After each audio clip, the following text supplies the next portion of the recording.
अपने श्री चरणों में उनको स्थान दें। और इसी प्रथम सत्र के बाद अब दूसरा सत्र शुरू करने के लिए हमारे रमेश चंद्र मेहरा जी ने हैंड रेज किया है, तो उनको जी आमंत्रित कर शायद लेंगे। ओम जी, और शायद रोडमल जी की माँ का भी हाँ। जी हाँ, रोडमल जी की माता जी भी कल शांत हो गए थे। हमने उनको हमारी कक्षा में श्रद्धांजलि अर्पित कर दी थी।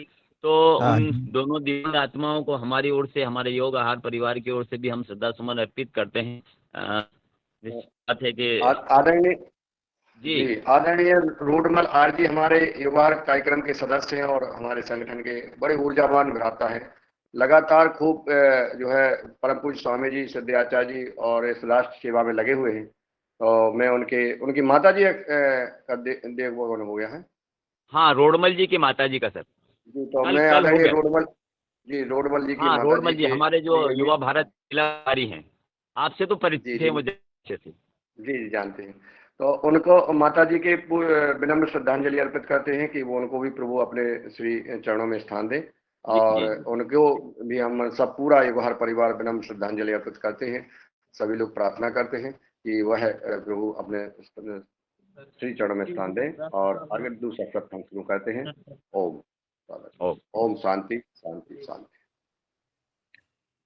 जी धन्यवाद आदरणीय। और मैं अब अगला सत्र आरंभ करते हैं। हम द्वितीय सत्र की तरफ चलते हैं और हमारे मुख्य वक्ता जुड़ गए हैं। आदरणीय रमेश चंद्र भैया से मैं निवेदन करती हूँ कि उनको सादर आमंत्रित करें। जी ओम, सदन को नमन। और आज की योग कक्षा हमारी बहुत अच्छी रही और हमने बहुत आनंद पूर्वक योग किया। और द्वितीय सत्र में मैं आदरणीय श्री मनीष सोनी जी को सादर आमंत्रित करता हूं कि वे आए और उनके जीवन के जो अनुभव है, उन अनुभवों को वो अपने इस सदन में प्रकट करें। जिस तरह से उन्होंने विभिन्न जगह पर कार्य किया है। मेरा संपर्क उनसे तब हुआ जब मैंने अपने गौशाला प्रारंभ की और मनीष जी जो है हमारे यहाँ आते थे और वो SBI लाइफ में जिला प्रभारी के रूप में काम कर रहे थे। पता नहीं क्यों वो इतने प्रभावित हुए कि उन्होंने अपनी वो जिला SBI की सर्विस छोड़ी और उन्होंने भी एक गौशाला के लिए खोली। और हम लोग, मैं और वो गुजरात गए।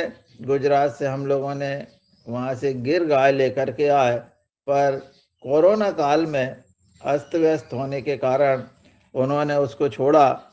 इसके बाद थोड़ा परेशानी आई, परंतु फिर गौ माता की कृपा से उन्हें प्रधानमंत्री सूक्ष्म उन्नयन योजना में जिले का प्रभार मिला और वर्तमान में वो उस पद पर काम कर रहे हैं। साथ में जो गौ सेवा का वो काम कर रहे हैं। वर्तमान में भी उनके पास में गाय है और वो अपने खेत पर, वहीं खेत पर ही रहते हैं और अपने गौ माता के साथ कुछ उत्पाद बना करके और उसका विक्रय भी कर रहे हैं। तो मैं आदरणीय सोनी जी को आमंत्रित करता हूं, वो आए और अपनी बात कहें। आदरणीय मनीष सोनी जी।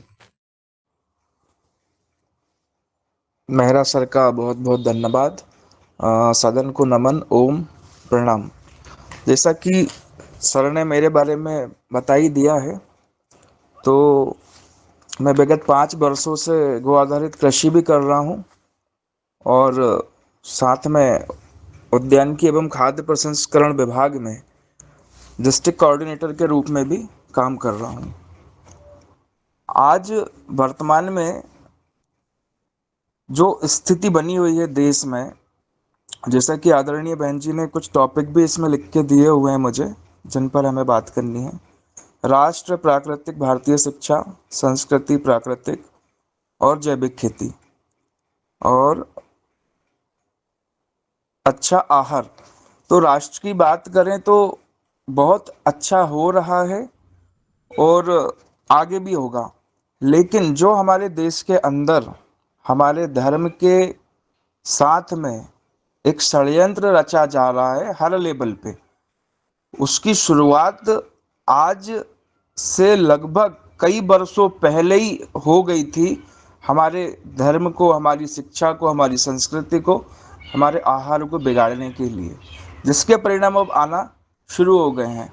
और अभी भी अगर हम या हमारा समाज ना संभल पाया तो बहुत जल्दी, मतलब लगभग 5 से 7 वर्षों में या 10 वर्ष के पहले ही हम एक ऐसी स्टेज पर जा पहुंचेंगे कि हम संभल नहीं सकते। इन किसी भी टॉपिक पर हम नहीं संभल सकते। आज जो हो रहा है वो बहुत अच्छी बात है कि हो रहा है, वो एक ऊपर की चीजें दिख रही है कि अच्छा हो रहा है, पॉलिश जिसको हम बोलते हैं कि पॉलिश बहुत अच्छा है, लेकिन उसकी नींव कैसी है, उसके अंदर क्या चीज है, उसका हमें, हमारी आने वाली पीढ़ी को और वर्तमान को नहीं पता कि उसके अंदर क्या है। पॉलिश बहुत अच्छा लग रहा है ऊपर से कि देश बहुत तरक्की कर रहा है, बहुत नाम हो रहा है, बहुत अच्छी चीज है।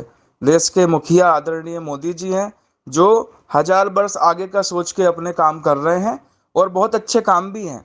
लेकिन जो हमारे देश के अंदर की स्थिति बनी हुई है वो बहुत गहराइयों से उसे खंडन किया जा रहा है। मतलब हर लेवल पे आप देखेंगे तो जैसे कि हमारा धर्म हुआ, आज हम धर्म धर्म की बात करते हैं, बहुत चिल्ला रहे हैं, खूब शोर शराबा भी हो रहा है। अभी दिवाली निकली, उसके पहले नवदुर्गा थी। दिखावा बहुत ज़्यादा हो गया है हमारे धर्म में, अति से ज़्यादा दिखावा हो गया है। उसकी शुरुआत ही घर से हो रही है। नाना प्रकार के खर्च जो नहीं होने चाहिए वो भी हो रहे हैं। भाई धर्म को मानना है तो आप माने, उसका सम्मान करें, पूजा करें, बच्चों को सिखाएं कि कैसे कैसे क्या हो रहा है। आप हमारी संस्कृति को छोड़ के और सिर्फ दिखावे पे चले गए हैं। जैसा कि धर्म को भी हमारे कार्य, जैसे कि कार्यों को मोबाइल पे लेके आए कि भैया मोबाइल से होने लगा, लैपटॉप से होने लगा, ऐसा ही आज हम देख रहे हैं कि हमारे धर्म को भी हमने सिर्फ मोबाइल पे लाके छोड़ दिया। जैसे दिवाली हो रही है या उसके पहले नवदुर्गा थी, है ना, तो मोबाइल पे ही हम प्रेषित कर रहे हैं उसका एक मैसेज बना के शुभकामनाओं का। पहले क्या होता था, लोग मिलते थे, जाते आते थे, तो बात विवाद होते थे कि भैया कहाँ पे क्या चल रहा है, आदान प्रदान होती थी सूचनाएं। आजकल सिर्फ एक मैसेज ड्रॉप कर दिया, बस हो गया। ऐसे ही अभी दिवाली पर, जैसे दिवाली के दूसरे तीसरे दिन जो दूज होती है, उसके पहले गोवर्धन भगवान की पूजा होती है। तो गांवों में भी ये स्थिति हो गई है कि गोवंश है जिनके पास में गोवंश है ना, वो लोग भी गोवर्धन की पूजा करना भूल गए। तो इसकी शुरुआत कहाँ से हुई? आज थोड़ी हुई, ये शुरुआत लगभग 30-40 साल पहले हो गई। जब गोवंश ही नहीं बचेंगे तो कौन माता बहन कहाँ से गोबर लाएंगी, कौन बनाएगा गोवर्धन, है ना। तो गोवर्धन के मैसेज भी ग्रुप पे ऐसे आ रहे हैं जैसे कि कोई बहुत बड़ा चुनाव प्रचार टाइप का चल रहा होगा। बच्चों को पता ही नहीं कि गोवर्धन पूजा क्या होती है। ऐसे ही नवदुर्गा के समय भी सिर्फ गरबे तक हमने चीजों को लाके सीमित कर दिया, कोई पूजा पाठ नहीं, कोई कुछ नहीं, सब कुछ दिखावा। तो मेरा कहने का मतलब ये है कि दिखावा ना करते हुए हमारे धर्म को सहेजें, हमारी ताकत को भी जानना बहुत महत्वपूर्ण है। आज हमारे धर्म के साथ जितना खिलवाड़ हो रहा है, मुझे नहीं लगता कि अन्य जितने भी धर्म हैं विश्व में उनके साथ ऐसा खिलवाड़ हो रहा होगा। सबसे बड़ा एक खिलवाड़ आप ये देखिए, हमारे बच्चों के मन में बचपन से ही ऐसी ऐसी चीजों को संजो दिया जाता है कि आपका ईश्वर ऐसा है ना, आपका ईश्वर ऐसा है। तो ईश्वर की शुरुआत, मतलब जो बच्चों के माइंड में हो रहा है, दूसरे धर्मों पे जब किसी देवी देवता का या उनके इष्टों का आप कार्टून बना दीजिए तो मुद्दा सुप्रीम कोर्ट तक चला जाता है, आंदोलन, हड़ताल, तोड़फोड़ शुरू हो जाती है। और हमारे देवी देवताओं को बच्चों को बचपन से ही कार्टून के रूप में दिखाया जाता है। क्या ये चीजें बंद नहीं होनी चाहिए? इसके लिए कौन बात उठाएगा, कौन कौन आवाज उठाएगा? हमको उठानी पड़ेगी। तो बच्चों को इन चीजों को देखने से रोकना चाहिए। रामायण का प्रस्तुतिकरण कार्टून के रूप में हुआ, ऐसे ही महाभारत का प्रस्तुतिकरण कार्टून के रूप में हुआ। तो जो उसके डायरेक्टर थे, आप इनकी लिस्ट देखिए, थोड़ा सा विश्लेषण करिए, इनके डायरेक्टर किस समुदाय से आते हैं। तो वो वही समुदाय से आते हैं जो हमारे धर्म को खंडन करना चाहते हैं, जो नहीं देखना चाहते। तो आज जिन बच्चों ने हमारे ईश्वर को कार्टून के रूप में देखा है, तो वो कहाँ से उनकी ताकत को, कहाँ से उनकी शक्ति को, या कहाँ से उनके चमत्कारों को जानेंगे? नहीं जान पाएंगे। तो शुरुआत हमको राष्ट्र निर्माण की हमारे घर से ही करनी होगी, आज भी और आगे भी। क्योंकि आज की पीढ़ी ने जो देखा है उसके परिणाम दूरगामी आने वाले हैं, और वो हम सब अच्छे से जानते हैं कि क्या परिणाम होंगे, क्योंकि अच्छा खान पान नहीं है, अच्छी शिक्षा नहीं है।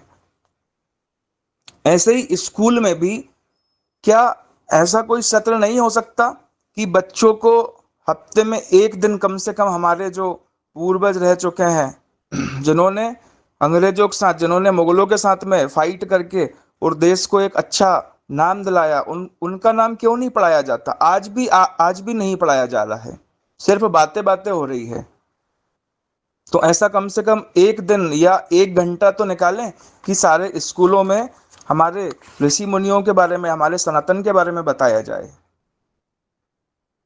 दूसरा, संस्कृति के साथ भी वही सब कि पूरा मोबाइल पे लेके आए, बच्चों को कोई ज्ञान नहीं है। आने वाले टाइम में सब कुछ खोता जा रहा है, सब कुछ खोता जाएगा। आज जो दादा दादी हैं वो भी नहीं जाना चाहते उस तरफ जाएंगे तो थोड़ा सा मेहनत करनी पड़ती है। सभी को आदत हो गई है सुकून की, सभी को आदत हो गई है सीधा साधा खाने की। गांव के तरफ कोई लौटने को तैयार नहीं है। वो लोग जरूर लौट रहे हैं जो सिटी से कहीं बाहर निकल गए, जिन्होंने पूरा माहौल देखा, जो कहीं ना कहीं हेल्थ से पीड़ित हैं, ग्रसित हैं। उन्हें कहीं ना कहीं समझ में आ रहा है कि कितना ही पैसा हम कमा लें सिटी में रह के, लेकिन शुद्ध आव हवा, अच्छा खान पान नहीं खा सकते। हमको कहीं ना कहीं खेत की तरफ, गांव की तरफ मुड़ना ही होगा। किसानों से हमको अच्छा खरीदना ही होगा। ललित जी वीडियो बंद कर ले अपना। ललित जी प्लीज वीडियो बंद कर ले। ललित जी सोनी सर नमस्कार। हेलो। जी ओम। सर मैं रेवाशंकर मेहरा रासन डिस्ट्रिक्ट से आपकी लिंक से जुड़ा हुआ हूँ। जी हेलो। जी सर प्रथम बार जुड़ा हूँ, तो आपका उद्बोधन ठीक लगा, राष्ट्र हित में, देश हित में, और सभी मतलब शासन प्रशासन के अंतर्गत आप काम कर रहे हैं। तो सर मैं आप लोगों से जुड़ना चाह रहा था, तो आपका नंबर चाह रहा था सर। आपका नंबर दे दिया है, उस पर इसके चैट बॉक्स में डाल दिया है, आप देख लो। और जी अभी मनीष जी का जब वक्तव्य हो जाएगा तो आप संवाद जी करिएगा जो भी आपको चर्चा करना है। और आपको नंबर भी इस पर डाल दिया है, तो उस पर नंबर भी ले लीजिए और बोल भी देंगे नंबर, ठीक है ना? ठीक है सर, ठीक है, थैंक यू सर। ओके, जी। थैंक यू, धन्यवाद। जी आदरणीय मनीष जी। संस्कृति को बचाने के लिए भी, या किसी भी मुद्दे को बचाने के लिए, हम किसी अन्यत्र पर डिपेंड हो जाते हैं कि भैया वो ऐसा करे। संस्कृति, समाज, अच्छा देश निर्माण, अच्छी नव युवाओं का निर्माण हमारे घर से होता है। तो आज भी कुछ नहीं बिगड़ा, हम उस स्टेज पे हैं कि हम संभाल सकते हैं हमारी पीढ़ी को। शुरुआत अपने अपने घर से ही होगी। और दूसरी बात कि मोबाइल का जितना हम यूज़ करते हैं धर्म का प्रचार प्रसार करने के लिए, वो थोड़ा सा मोबाइल को छोड़ना पड़ेगा, क्योंकि हम ऐसी चीज़ों का भी उसमें प्रचार प्रसार कर रहे हैं कि जो नहीं करना चाहिए। आज हमारे जितने भी त्यौहार हैं उस पर दिखावा बहुत ज़्यादा हो गया है। दिखावा ऐसा कि शक्ति प्रदर्शन अगर हम देखें तो क्या आज का एक लड़का उसके बराबर वाले अन्य समुदायों के लड़के से लड़ सकता है? नहीं। मैं तो कहता हूं कि हमारे 5 लड़के भी अन्य समुदाय जिसकी मैं बात कर रहा हूं उसके एक लड़के से नहीं लड़ सकते। तो काय को ऐसा झूठा प्रदर्शन, पहले अपने आप को मजबूत करें, मजबूत करने के बाद फिर शक्ति प्रदर्शन। वैसे भी धन, शास्त्र, शस्त्र और स्त्री ये प्रदर्शन की वस्तुएं नहीं है। हमारा शास्त्र ऐसा बोलता है। ना तो धन दिखाया जाता है, ना ही आपका शास्त्र किसी को दिखाया जाता है। क्योंकि नालंदा विश्वविद्यालय में ऐसा जलाया जिसकी आग 6-7 महीनों तक जली। तो ये चीजें दिखाने की नहीं थी, लेकिन कहीं ना कहीं हमसे त्रुटि हुई, हो चुकी पूर्व में त्रुटि, तो अब तो कम से कम समझें। आज आधुनिक का युग है, आज सारे लोग समझदार हैं, सबके पास मोबाइल हैं। तो अब क्यों नहीं उन त्रुटियों को सुधारा जाए? आज भी हम उससे और ज्यादा गलतियों की पराकाष्ठा कर रहे हैं। चौक पे खड़े होकर ऐसे शस्त्र शास्त्रों का प्रदर्शन कर रहे हैं कि सामने वाले को और चेता रहे हैं कि हमारे पास ये है, जबकि ये चीजें दिखाने की नहीं है। उसके बाद भी यही हो रहा है। फिर हम कहते हैं कि हमारी संस्कृति का खंडन हो रहा है, संस्कृति बिगड़ रही है। हमारा राष्ट्र बिगड़ रहा है। तो राष्ट्र कौन बिगाड़ रहा है? राष्ट्र हम बिगाड़ रहे हैं। आज स्थिति ये हो रही है कि आने वाले कुछ टाइम के बाद में हम अल्पसंख्यक होने की कैटेगरी में आ जाएंगे। बल्कि कहें तो आज भी हम अल्पसंख्यक ही हैं। कहने को हिंदू राष्ट्र है हमारा, लेकिन हम अल्पसंख्यक ही हैं, क्योंकि जितने भी परिवार नियोजन या इस टाइप के जो भी नियम कानून लागू हैं, सिर्फ हमारे ऊपर है। और हमने मानसिक रूप से उसको बना लिया कि भैया हम तो एक दो से ज़्यादा बच्चे कर ही नहीं सकते, पाल ही नहीं सकते। ये हमारी ऐसी धारणा हो गई।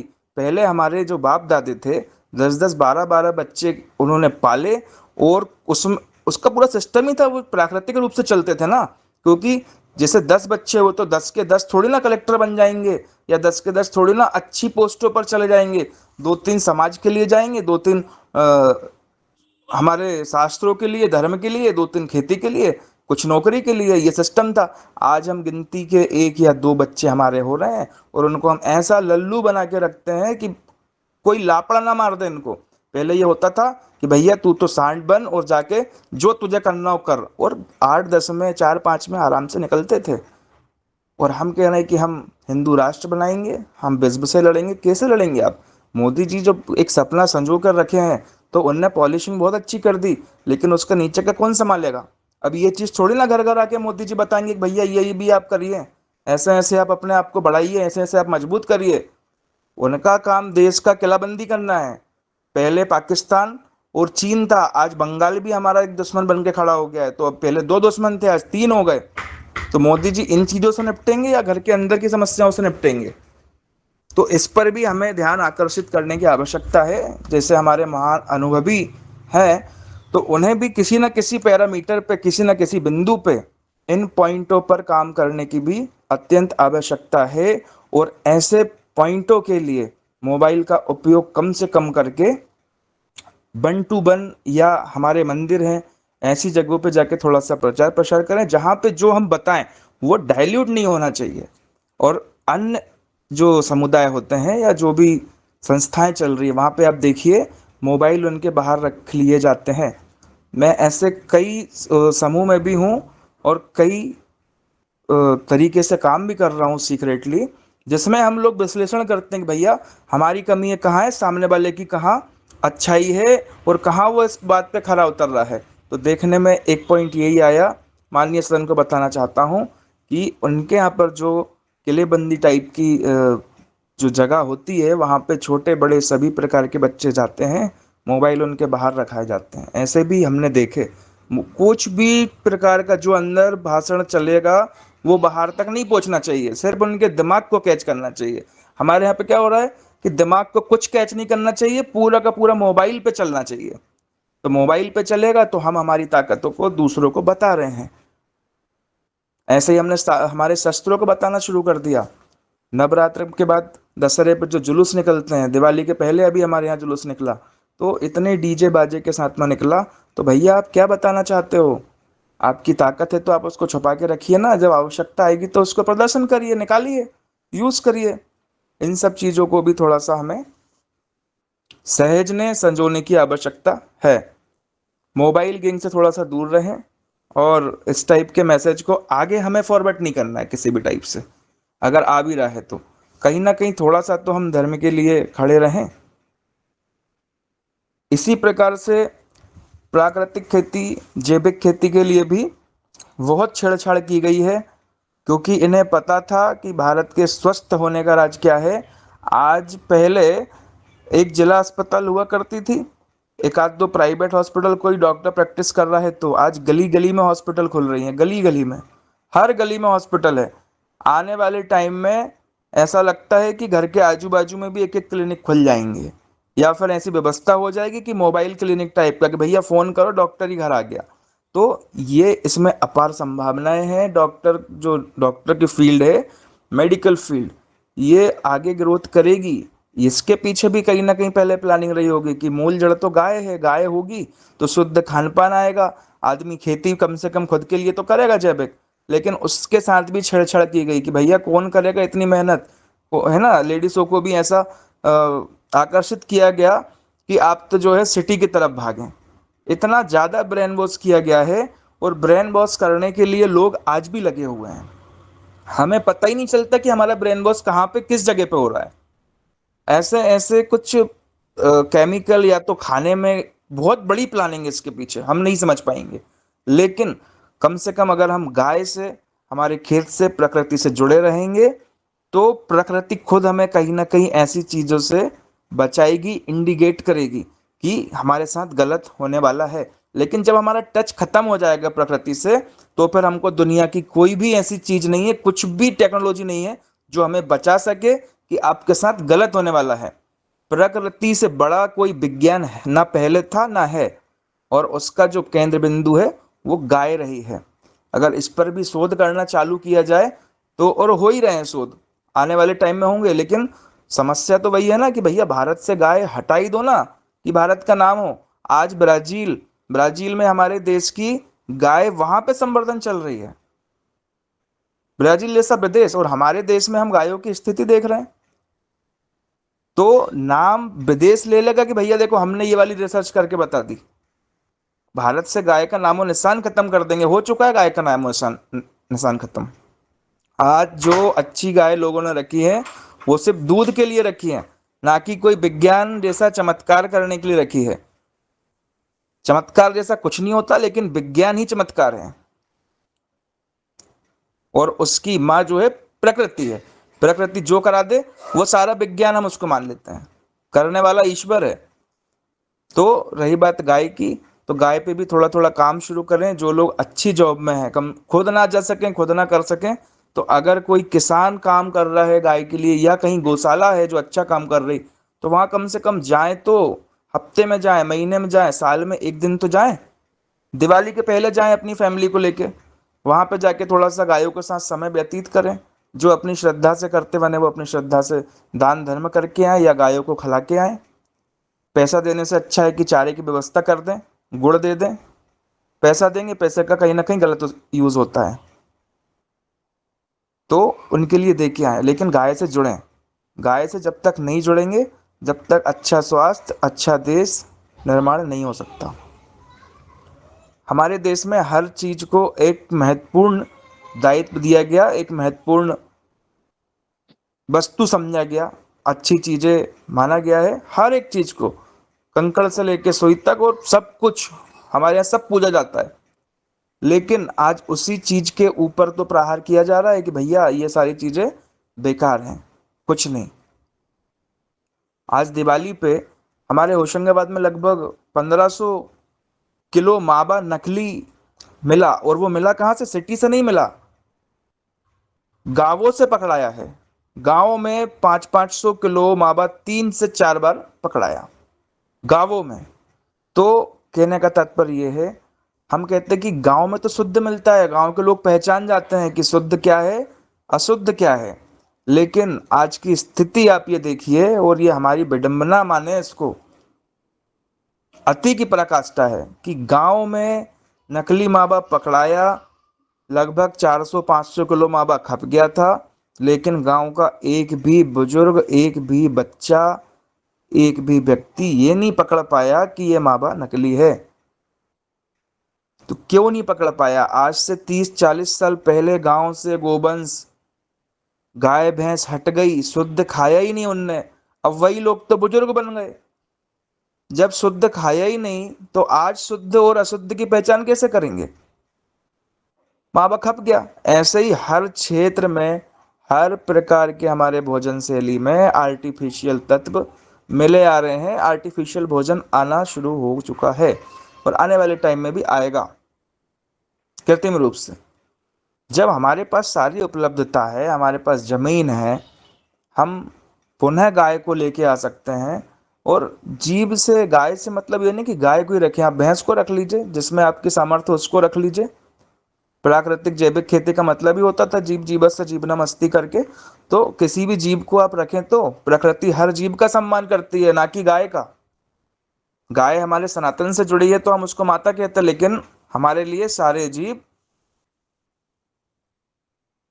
अच्छे हैं, किसी जीव में कोई कमी नहीं है। आज हमारा भाई बोलता है कि गोहत्या बंद हो, हम तो कहते हैं सारे जीवों की हत्या बंद हो। गाय को हम माता मानते हैं तो भैंस से क्या बुराई है, मुर्गा मुर्गी से क्या बुराई है? गाय को हम उनको हमारे भोजन के लिए तैयार कर रहे हैं। ईश्वर ने थोड़ी ना ऐसा लॉट का लॉट पैदा करके भेजा था कि भैया करोड़ों अरबों की संख्या में हमने मुर्गी मुर्गी कर दी, हमने बकरी बकरी कर दी। अगर हम गोहत्या की बंद की बात करते हैं तो समस्त जीवों की हत्या समस्त जीवों की हत्या बंद करने की बात भी करनी चाहिए। गोहत्या बंद होनी चाहिए, बिल्कुल मैं उसका समर्थन करता हूं और मैं तो काम भी कर रहा हूं, लेकिन हमें मुर्गी मुर्गा बकरी बकरा जितने भी जीवों की हत्या हो रही है उन सबकी तरफ भी काम करना चाहिए। एक बड़ी संस्था पेटा करके जो चल रही है, बहुत अच्छा काम भी कर रही, वीगन बनाने की तरफ भी उसका फोकस है, लेकिन कहीं ना कहीं कुरीतियां हर तरफ दिखेंगी। लेकिन उन कुरीतियों के बीच जितना समर्थन गलत चीजों का हमारा समाज करता है, उतना आप उठा के देख लीजिए, पेपर वर्क कर लीजिए, कोई समाज नहीं करता। तो शुरुआत हमें हमारे तरफ से ही करनी है। अगर एक कॉलोनी में 1 से 2 लड़के या 2 युवा या 2 बुजुर्ग भी इस तरफ काम करने लग जाए, प्रत्येक कॉलोनी में थोड़ा सा जन जागृति की तरफ, तो हमें आने वाले टाइम में अच्छे परिणाम देखने को मिल जाएंगे। मोबाइल से हटना पड़ेगा।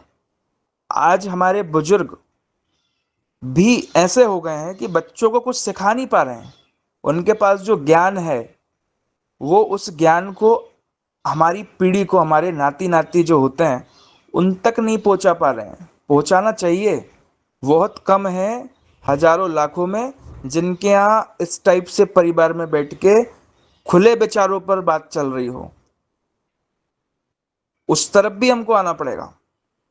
तभी पहले का जो कल्चर था, छोटे से लेके बड़े तक एक साथ बैठ के खाना खाते थे, शाम के टाइम गपशप होती थी, सभी की कमी है, सभी की अच्छाई जो बुजुर्ग होते थे उन तक पहुंचती थी। अगर उसमें कोई गलती है तो वो उसको करेक्शन करते थे, अच्छाई है तो प्रोत्साहन करते थे। ये मैंने अपने दादाजी के साथ भी देखा। लेकिन आज के दादा दादी जो हम देख रहे हैं वो खुद ही मोबाइल में बिजी हैं, खुद ही टीवियों में बिजी हैं, ऐसी गलत चीजों को प्रमोट करने में लगे हैं जो, हाँ, उनको भी नहीं पता कि ये क्या गलत क्या सही हो रहा है, लेकिन जिन लोगों को पता है कम से कम वो तो बोलें, वो तो अवेयर करें। तो इस तरफ भी हमको लोगों का ध्यान आकर्षण करना रहेगा।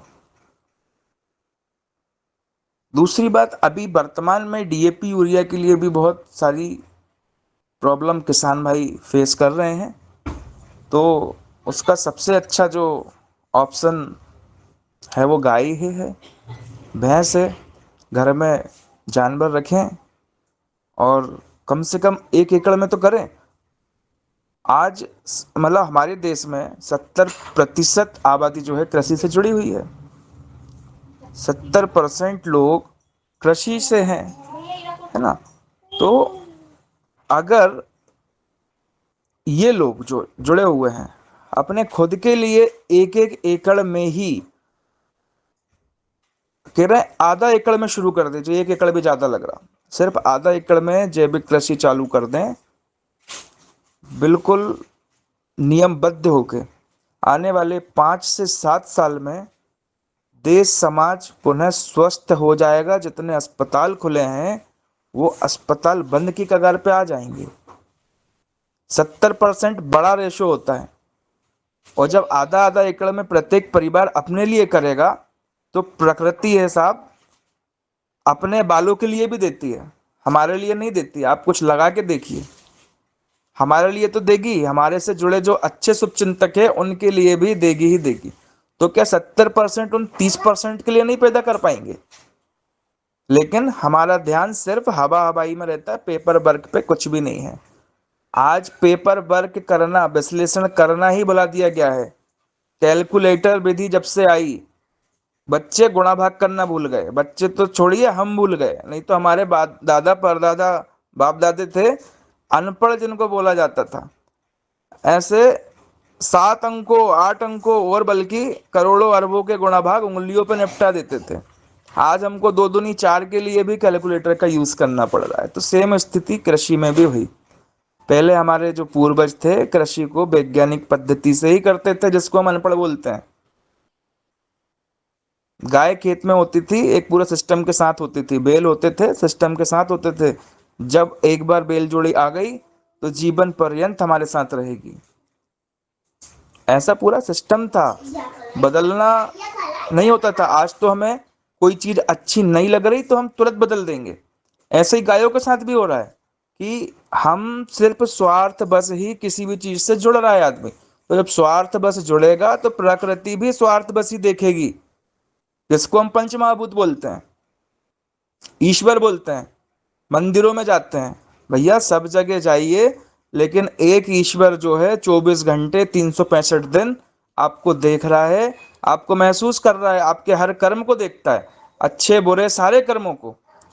तो जब हम प्रकृति के लिए अच्छा करेंगे, जो प्रकृति के लिए अच्छा करेगा, प्रकृति उसको कहीं ना कहीं से भी आउटपुट निकाल के दे देगी और उसको लाइक करेगी, उसको हमेशा सपोर्ट करेगी। आकाश जल वायु ये सब जो पंच महाभूत है हमारे, सब देखते हैं। हमको लगता है कि नहीं देख रहे, हमको लगता है मंदिर में ईश्वर बैठा है, बस वही देख रहा है। फिर भी हम गलत काम अच्छे काम करिए ना, प्रकृति सपोर्ट करेगी आपको।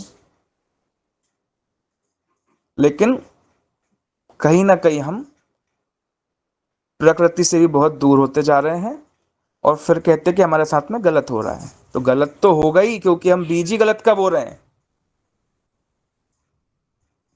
मेरा यही कहना होता है लोगों से कि आप कहीं भी रहें, आप अच्छी बात है आप विदेश में नौकरी करें, बहुत पैसा कमाएं, लेकिन प्रकृति के साथ अपना टच बिल्कुल भी ना छोड़ें। एक छोटा सा वाक्य मेरे घर का ही है। मेरी जब माता जी हमारे यहाँ सिटी में आती हैं, होशंगाबाद में, अभी की घटना है ये, मेहरा सर को बहुत अच्छे से मालूम है। मेहरा जी अभी दिवाली पर आए भी थे हमारे यहाँ। तो माता जी जब अभी होशंगाबाद आई तो काफ़ी लंबे टाइम होशंगाबाद रह ली, कुछ कारण से 1-2 महीने। उन्होंने कहा बहुत दिन हो गए गांव पे, तो छोटे भाइयों के साथ भी रह लें। यहाँ पर टाइल्स लगी है, मार्बल लगा है, तो पैर का जो टच है वो ज़मीन से ख़त्म हो गया है ना, उसको अपन ऐसा ही कहेंगे, मतलब मैं तो यही बोलूँगा, पैर का जो टच है ज़मीन से ख़त्म हो गया। घर में टाइल्स, बाहर निकलना है तो वही रबर की चप्पल पहन के निकलना है, मार्केट जाना है तो चप्पल पहनी, गाड़ी पे चले गए। पूरी सड़कें सीमेंटेड हैं। सिटी के आदमी का स्पर्श ही नहीं होता है जमीन से, धरती माता से। जब अर्थ ही नहीं मिलेगा तो जितनी भी बीमारियों का जो एक जमावड़ा हमारी बॉडी में है वो कहाँ जाएगा, वो तो निकलेगा ना बाहर ही।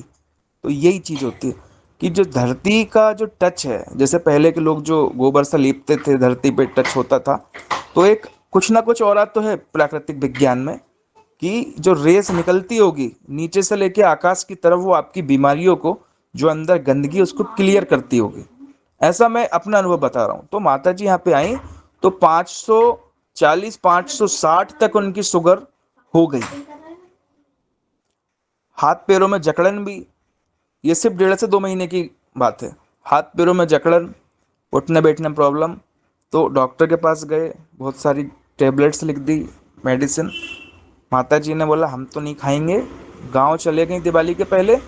और जो शुगर 540 560 तक आ रही थी उनकी, तो हमारे छोटे ब्रदर ने एक मशीन भी बुला ली चेक करने की। अब हर हफ्ते में एक आध बार जो है उसको चेक कर ही लेते हैं। 140 160 इससे ऊपर नहीं गई है माता जी की शुगर, वहां पर है। तो ये सीधा सा हमारा विज्ञान है। प्रकृति के साथ टच में रहें, आप रहें फ्लैट में, बड़ी बड़ी मल्टियों में रहें, लेकिन कम से कम आधा घंटा तो जमीन के स्पर्श में आ जाएं। आधे घंटे में ही प्रकृति आपके बॉडी को पूरा क्लीन कर देगी।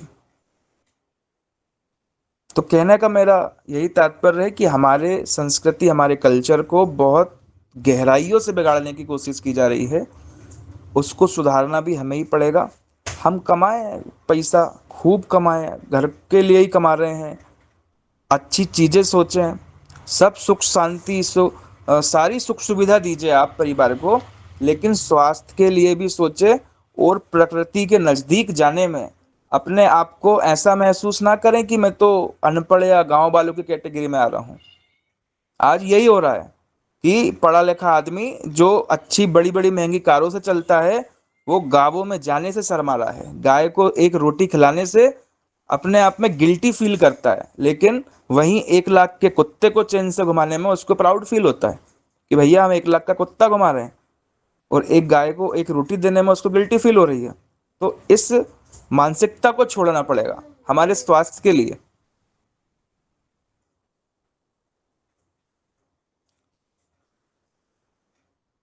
इन्हीं विचारों के साथ में मैं आप सभी को धन्यवाद देना चाहता हूं कि आज आपने मुझे सुना, और मैं सदन से हमारे जो सदस्य हैं माननीय, उन लोगों का मार्गदर्शन भी लेता रहता हूं समय समय पे, क्योंकि आप लोगों का समय भी बहुत महत्वपूर्ण है। तो मेहरा सर भी हमारे यहाँ आते रहते हैं, और बाकी भी जो सदस्य हैं, मैं जिनके संपर्क में हूँ माननीय के, फ़ोन पर मार्गदर्शन लेता रहता हूँ और प्रकृति की दिशा में कार्य कर रहा हूँ। जी ओम।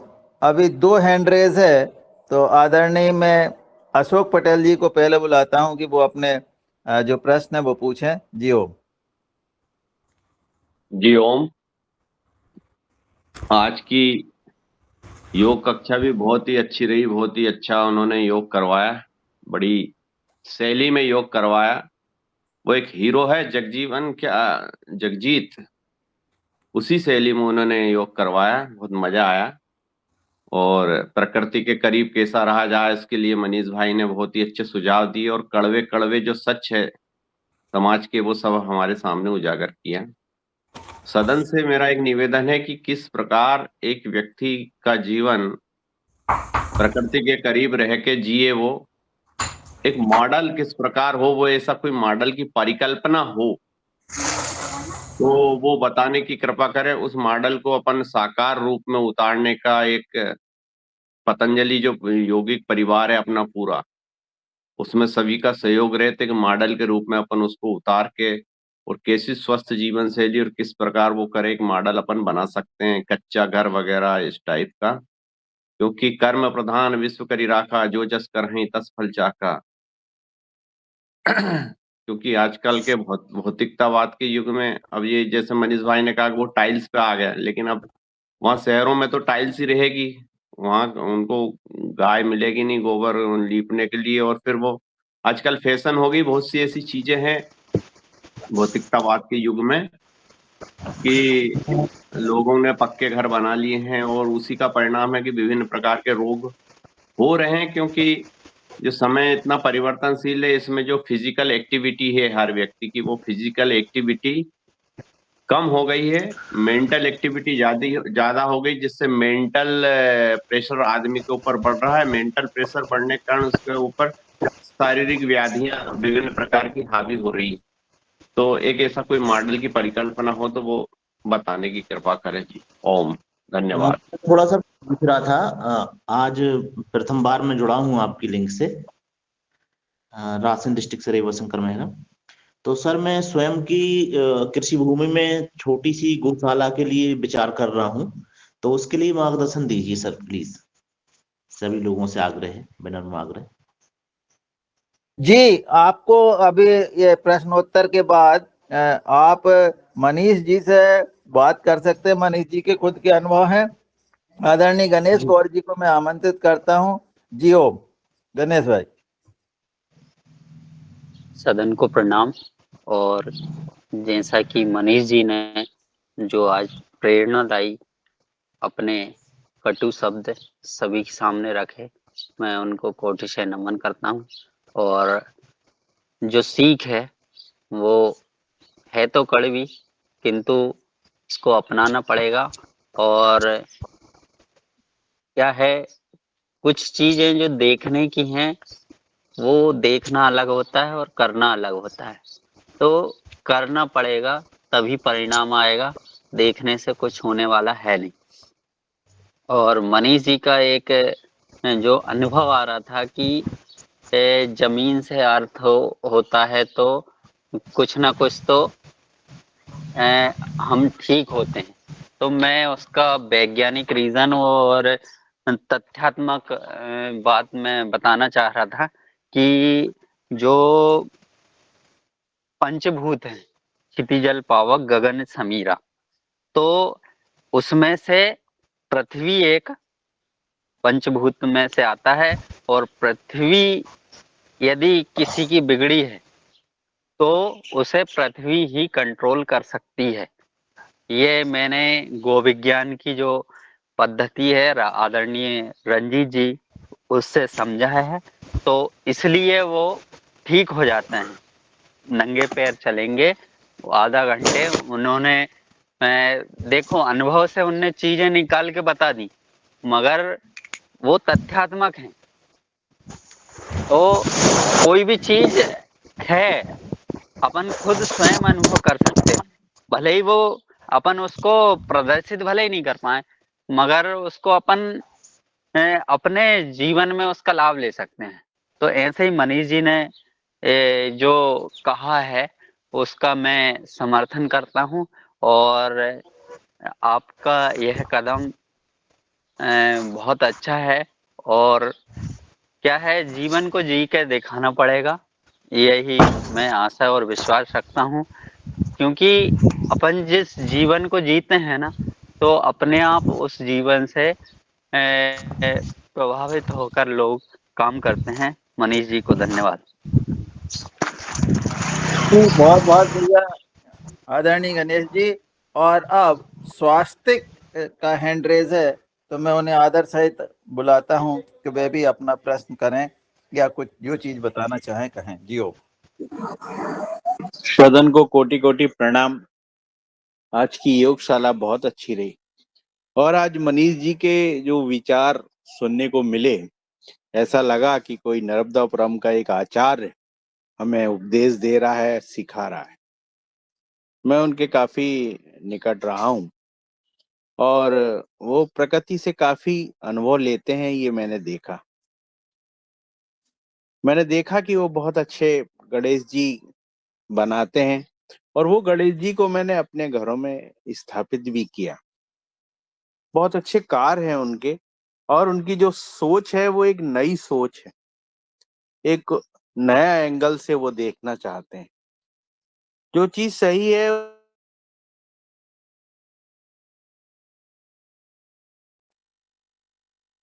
आपकी आवाज कट रही है, आवाज नहीं आ रही जी से मैं चाहता हूं कि ऐसी कोई चीज बताएं जो प्रकृति ने, उन्होंने नई नई खेती शुरू करी और जो उनको मन को छू गई हो, ऐसी घटना को बताएं। जी हो।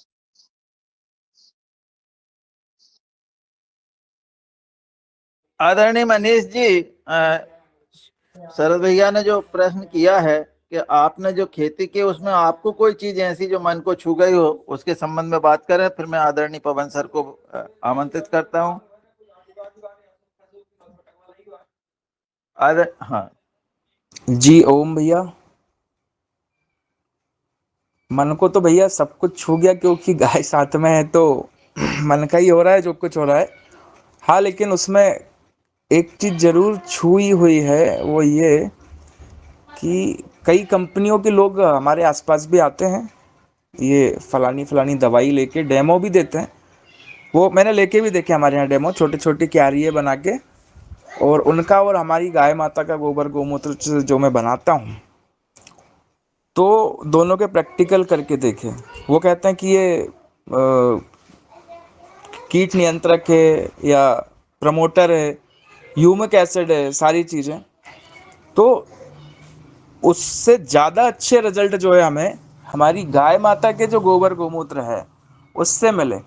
अभी फिर से मैं ऐसी क्यारियाँ बना रहा हूँ, मतलब बन चुकी है मेरे यहाँ प्लॉट पे, तो उसमें फिर से मार्केट का जो आता है केमिकल वाला एक क्यारी उसकी, ये जो नाना प्रकार की कंपनियां घूम रही है, एक क्यारी उनकी और फिर से हमारी, तो वो फिर से प्रैक्टिकल करेंगे।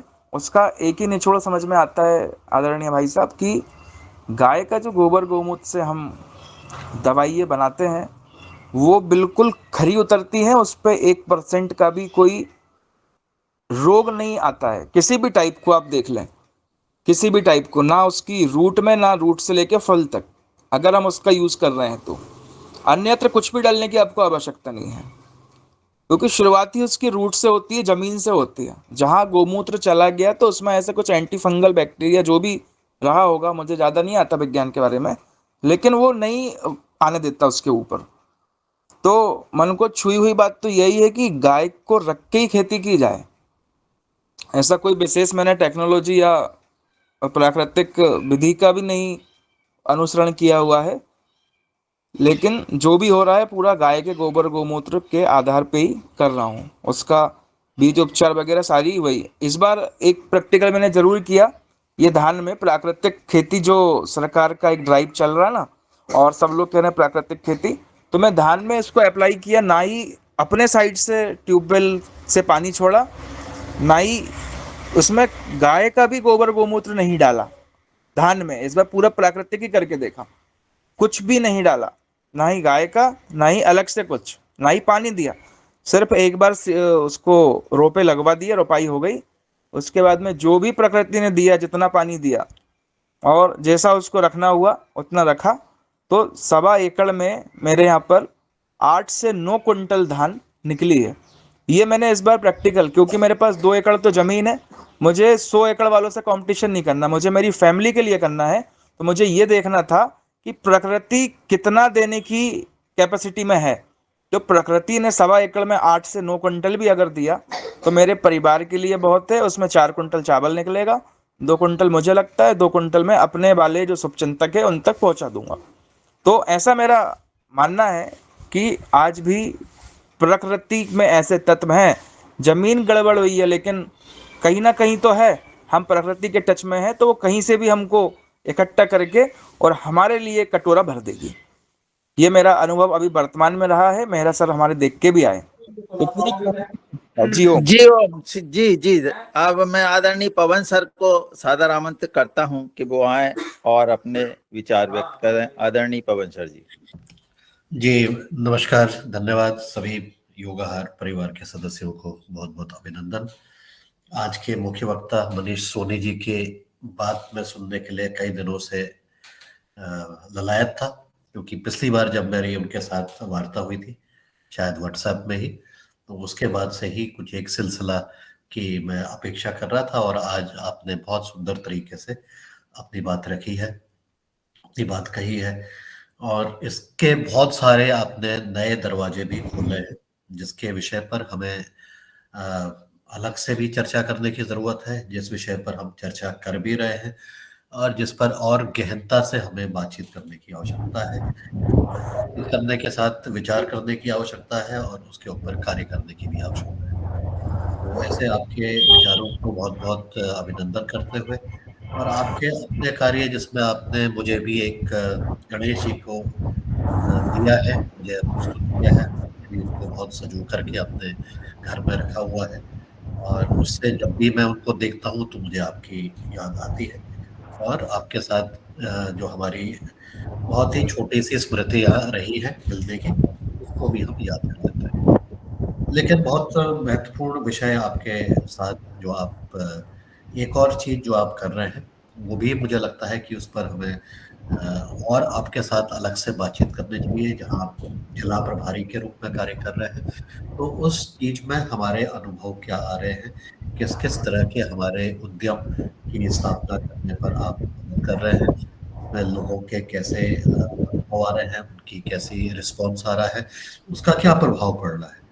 इन विषय पर भी आप किसी एक अन्य दिन भी अगर बातचीत करेंगे तो हमारे साथ के जो साथी हैं इस नर्मदापुरम जिले के भी और अन्य जिले के भी, उनको भी इस विषय के बारे में जानकारी मिल जाएगी, और वो भी अपने स्तर से जो उनके जिले के जो प्रभारी हैं उनसे संपर्क करके अपने कार्यों को और अच्छी तरह से आगे सजो करके रख सकते हैं।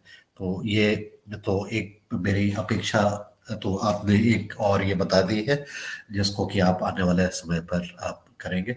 बाकी जो बहुत सारे विषय उसमें हैं, सब पर टिप्पणी करना संभव नहीं है, लेकिन मुझे लगता है कि मुझे भी लगता है कि अब कि अगर हमारे पृथ्वी के हमारे हम धरती के साथ अगर हम टच में हैं मानसिक रूप से, आध्यात्मिक रूप से और फिजिकल रूप से, मतलब भौतिक रूप से, तो हम अपने बहुत सारी समस्याओं का समाधान कर सकते हैं।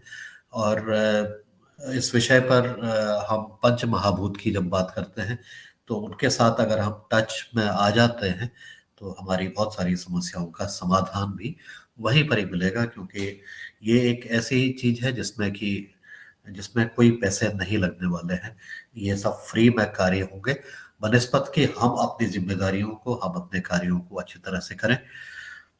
साथ ही जो हम इस पंच महाभूत के साथ खेल खेल रहे हैं, जो अति हमने मचा रखी है और अति की तरफ हम बढ़ते जा रहे हैं हर एक चीज में, चाहे हम दिखावे के रूप में, जैसा कि आज आपने बताया, चाहे हम उपयोग के रूप में और अत्यधिक उपयोग के दोहन के रूप में, और दोहन से भी ज्यादा जो कड़ी हमारी बन गई है, तो उसमें मुझे लगता है कि हमें स्वयं से रोक लगाने की आवश्यकता अब पड़ रही है कि हम अपने आप को रोकें, इस सब दिखावे से भी रोकें, इस अत्यधिक उपयोग दुरुपयोग से अपने आप को रोकें, अपने आप से शुरुआत करें जितना संभव है, क्योंकि हम सारे समाज को तो बदलाव नहीं कर सकते हैं। इस मोबाइल से भी, और इसके भी आपने जो बातचीत कही है, ये भी बहुत ज्यादा प्रासंगिक है कि इसका भी अत्यधिक उपयोग और दुरुपयोग जहां पर हो रहा है, उससे हमारे मानसिक रूप से भी जो क्षति हो रही है, वो धीरे धीरे पूरे समाज को ही एक दूसरी दिशा की तरफ ले जा रही है। और हमें पंच महाभूत के साथ जो हमें टच होने की जो थी, उससे भी हमें दूर कर रही है। हालांकि मैं यह भी मानता हूं कि उसमें से हम कुछ नई चीज भी सीख रहे हैं, जैसे योगाहार कार्यक्रम भी, अगर हम ये मोबाइल नहीं होता या ये इंटरनेट नहीं होता तो शायद हम आज इस स्थिति में इस तरह से भी वार्ता नहीं कर पाते। तो हर एक चीज के अपने अपने फायदे नुकसान और अपनी है, लेकिन निर्णय हमने करना है कि हमें किस दिशा की तरफ जाना है। तो आपके विचार बहुत बढ़िया, बहुत सुंदर, और आगे मुझे लगता है कि योगाहार परिवार के जो सदस्य हैं, उनके लिए जो मॉडल बनाने की बातचीत है, इस विषय पर भी हमने इन सत्रों में बहुत पहले से भी कई दिनों से बातचीत भी की है, कई बार बातचीत की है, और अलग अलग मॉडल भी देखे हैं। आवश्यकता यह है कि क्या ये मॉडल प्रैक्टिकली किस रूप में निकल सकता है और कैसे ये क्रियान्वित हो सकता है। मेरा मेरा इसमें मानना है, और मैंने प्रयास भी किया था, असफल मेरे प्रयास रहे, कि हम क्या कुछ ऐसी व्यवस्थाएं बनाएं जिसमें कुछ लोग जिनकी विचारधारा एक है, जो साथ मिलकर के काम कर सकते हैं, क्या वो साथ मिलकर ऐसी व्यवस्था बनाएं कि साथ मिलकर ये भी साथ मिलकर के काम भी करें, जैविक खेती के ऊपर भी बातचीत करें, अपना कार्य भी करें, आसपास के लोगों को भी प्रभावित करें। तो एक साथ मिलकर के रहने की एक व्यवस्था के ऊपर अगर विचार किया जाता है और कर सकते हैं, और ये जरूरी नहीं कि सभी लोग एक साथ करें, ये अलग अलग क्षेत्रों में अलग अलग लोग अपने अपने स्थिति के अनुसार, अपनी क्षमता के अनुसार, अपनी रुचि के अनुसार, इस तरह से भी एक साथ मिलकर के एक जो सामूहिक कम्यून टाइप की जो बात होती है कि सामूहिक रूप से लोग खेती भी कर रहे हैं, खाना भी बना रहे हैं, एक आदर्श स्थिति की तरफ बढ़ने का प्रयास हो सकता है। कई लोगों ने इसमें काम करना शुरू किया है, कई लोग सफलतापूर्वक कर भी रहे हैं। इंदौर का एग्जाम्पल हमने देखा था अभी कुछ समय पहले, कुछ माह पहले, उन्होंने लाइव अपनी जो है अपनी खेती और अपने क्रियाकलापों को हमारे साथ शेयर भी किया था। जरूरत पड़े तो आने वाले दिनों पर उनको भी फिर से एक बार हम बुला सकते हैं, उनके साथ फिर से उनसे बातचीत कर सकते हैं। तो वो उनके मॉडल हैं। लेकिन अगर आप कोई भी अपने आसपास, अपनी जगह के आसपास कुछ इस तरह का सामूहिक मॉडल बना सकते हैं, तो हमें एक दूसरे से साथ मिल करके शक्ति भी मिल सकती है, उसको कार्य करने पर सुगमता भी हो सकती है। लेकिन उससे पहले विचारों का मिलना बहुत आवश्यक है, क्योंकि बिना विचारों के मिलकर करेंगे तो फिर कुछ फायदा नहीं है उसका। तो मेरा भी ये मानना है कि कुछ चीजें हमें व्यक्तिगत रूप से करनी है, कुछ चीजें हमें सामूहिक रूप से करनी है। जो चीजें सामूहिक रूप से, व्यक्तिगत रूप से कर सकते हैं, वो हमें तो स्वयं करना है, लेकिन जो चीज सामूहिक रूप से करनी है उसके लिए प्लानिंग अच्छी करने की जरूरत है। और असंभव नहीं है, क्योंकि बहुत सारे लोग न केवल हमारे देश में बल्कि अन्य देशों में भी इस दिशा में काम कर रहे हैं। वो अपने आप को इको विलेज के नाम से भी जानते हैं, मतलब इकोलॉजी और विलेज मतलब कि गांव, जहाँ लोग अपनी क्षमता और अपनी स्थिति के अनुसार सामूहिक रूप से काम कर रहे हैं, खुश रह रहे हैं, उसमें मस्त रह रहे हैं, उसमें उनको आनंद आ रहा है। तो ऐसे मॉडल से भी हम अगर सीखते हैं और उसमें सम्मिलित होते हैं, तो शायद इसमें प्रयास करते हैं, तो शायद हमें भी कुछ एक नई अनुभूति मिलेगी, कुछ नया करने का, नए तरह से रहने का, नई तरह से जीवन जीने का एक विकल्प दिया जा सकता है आने वाली पीढ़ी के लिए भी और वर्तमान पीढ़ी के लिए भी। मैं इतना कह करके आज अपनी वाणी को विराम देता हूँ। समय मैंने ज़्यादा ले लिया है आज भी। तो आज की यात्रा के लिए, आज के योगाहार कार्यक्रम के लिए आप सभी को बहुत बहुत शुभकामनाएं। जी धन्यवाद। ओम नमस्कार।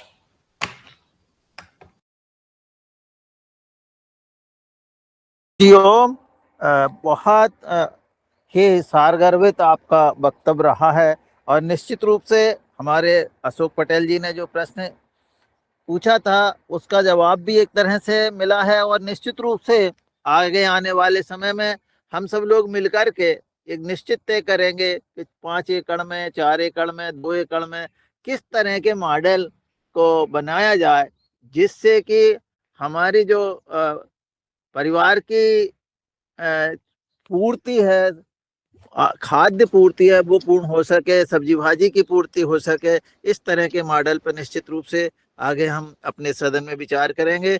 और अभी हैंड रेस है,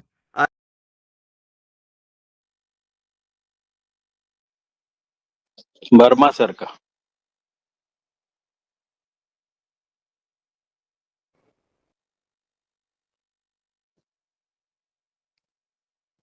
ओम ओम जी ओम।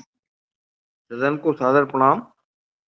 और आज की योगशाला तो मैं नहीं कर पाया था, किंतु मनीष जी की मैंने पूरी वार्ता सुनी और बहुत सारगर्भित बात उन्होंने कही है। और अशोक भैया ने जो बोला था एक मॉडल बनाने के लिए, तो एक मॉडल के लिए मैं उनसे बात करेंगे हम, और बहुत कुछ अच्छे विचार हैं मॉडल के लिए, वो प्रेषित करेंगे। और मनीष भैया ने जो बात बोली है कि हम मानसिक रूप से भी कमजोर हो रहे हैं और नहीं लड़ पाएंगे किसी विशेष लोगों से, ऐसा मनीष भाई बिल्कुल ना सोचें। नई पीढ़ी में काफी ऊर्जावान लोग आ रहे हैं और निश्चित रूप में हम अपनी संस्कृति की रक्षा कर पाएंगे, ऐसा मेरा विश्वास है। और मैं निश्चित तौर से आपसे बोलना चाहूंगा कि हमें अपना काम करना है, बाकी प्रकृति अपना काम करती है, प्रभु भगवान अपना काम करते हैं, तो हम अपने आप में कमजोर नहीं हैं। हम निश्चित रूप में अपनी संस्कृति की रक्षा करेंगे और जो कभी नष्ट हो ही नहीं सकती, सनातन का मतलब ही है। तो बस यही कह के मैं बहुत बहुत धन्यवाद सर। और अब चूंकि समय पूर्ण हो रहा है और हैंड रेस भी नहीं है, तो मैं आभार के लिए आदरणीय हमारे प्रांत प्रभारी मुन्नीलाल जी को सादर आमंत्रित करता हूं कि वो आए और आभार। धन्यवाद आदरणीय मेहरा जी। और चूंकि हेनरीज तो था, बहुत कुछ बात करना थी। आदरणीय आज मनीष सोनी जी ने जो बोला, हमारे आदरणीय पवन कुमार जी ने उसके बारे में बता ही दिया है। और लगातार जो मॉडल की बात हो रही है, ग्राम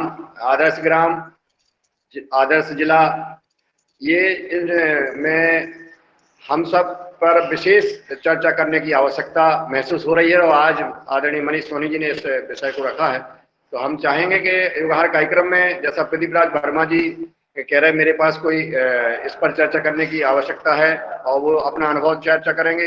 आदरणीय पवन कुमार जी का भी हम एक दिन मॉडल के रूप में, आदर्श गांव के रूप में इनका भी हम मार्गदर्शन लेंगे। और भी हमारे साथी जो भी चाहते हैं वो आदर्श ग्राम, आदर्श जिला बनाने के ऊपर हम सब विचार करेंगे। आदरणीय दिनेश सेमवाल जी का भी हम मार्गदर्शन और सदन का मार्गदर्शन लेंगे, जो जिसका जो अनुभव है, सुझाव है, वो लेंगे। और शुरुआत करते हैं हम। मेरा सदन से आज प्रस्ताव है कि कल से हम आदर्श ग्राम, आदर्श जिला, आदर्श तहसील, आदर्श ब्लॉक हम कैसे बना सकते हैं, इस पर सुझाव आमंत्रित किए जाएं। और आज हमारे योगाचार आदरणीय गोयल जी ने बहुत ही अच्छे तरीके से योग कराया, उनको बहुत बहुत शादबाद। और आज के हमारे मुख्य वक्ता आदरणीय मनीष सोनी जी, जिन्होंने बहुत ही महत्वपूर्ण मार्गदर्शन और सुझाव दिया, उनको बहुत बहुत शादबाद। और पूरे सदन को बहुत बहुत धन्यवाद, बहुत बहुत आभार हम निरंतर ऐसा लगता है कि प्रगति की ओर बढ़ रहे हैं हम। और जैसे हमारे आज रेवा जी जुड़े हैं भैया, इसी प्रकार से अन्य लोग भी जुड़े और रोज जुड़े और अन्य लोगों को, साथियों को जोड़ें, ताकि हम अपना संदेश इस समाज और देश हित में जो संदेश है वो अधिक से अधिक लोगों को पहुंचा सकें। धन्यवाद। जय हिंद, जय भारत। आज की योगा कार्यक्रम को यहीं विराम देते हैं। कल सुबह 5:30 बजे मिलते हैं नए जोश और नए विषय के साथ। मैं एक प्रश्न सबको पूछ प्रणाम। रहा था सर। सर मैं एक बोलो प्रश्न पूछ रहा था जी। सर, नवीन गौशाला कैसे हम अपनी निजी जमीन में शुरू कर सकते हैं सर? ये भैया कल इस पे चर्चा हो जाएगी। अभी जी। आज समय हो गया है, 8:05 हो गए हैं। 8 बजे तक का समय है इसमें। आप जुड़े रहिए, रोज जुड़िए, रोज चर्चाएं होंगी और सारी चर्चाएं होंगी, जैविक खेती पे, प्राकृतिक पे, गौ पालन पे, समाज, हर चीज पे चर्चा होगी। और अन्य लोगों को भी जोड़िए, अपने मित्रों को जोड़िए। ठीक है भाई साहब जी। और मैं कहता हूँ मनीष जी का नंबर आपको मिल गया है, तो मनीष जी से चर्चा करें, आदरणीय शरद भैया से चर्चा करें। ये सब लोग आपको बढ़िया जानकारी देंगे जीवन। ग्रुप में तो मैंने लिखा है सर, शायद मनीष जी का भी नंबर मेरे पास आया नहीं है सर। हेलो, चैट बॉक्स में पड़ा है नंबर, देखें ना। ठीक है सर, मैं देखता हूँ। Thank you sir, thank you, धन्यवाद सर।